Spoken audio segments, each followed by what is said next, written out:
Las Vegas! Ayan.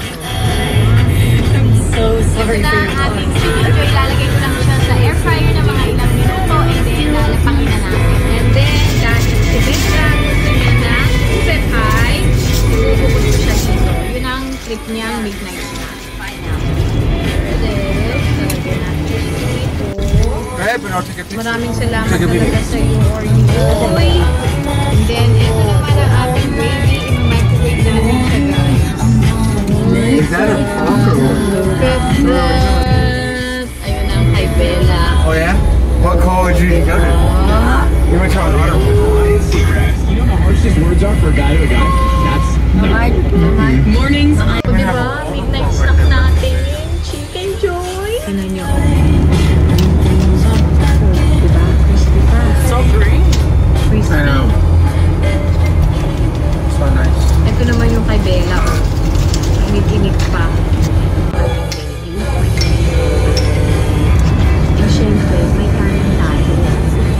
Kaya mainit pero okay lang. Juicy pa yung loob niya, oh.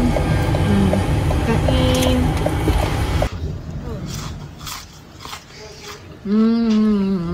Gravy. Grabe, ang sarap.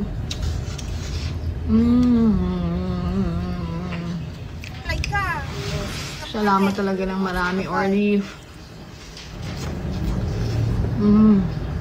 Crab. Ito ay galing sa Nome, Alaska. Galing kay Pinay sa Alaska. Actually, mga ano pa to binigay niya sa akin? February or March. Basta matagal-tagal na. Tatlo yung binigay niya. Tapos kinain na namin yung dalawa.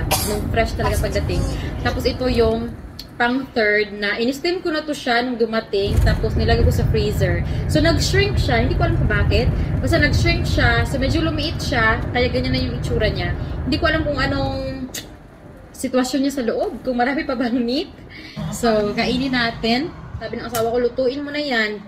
Kasi nga, it's taking so much space sa freezer namin. Kasi buong ganito talaga siya nakalagay sa freezer. Tapos meron ako ditong sauce.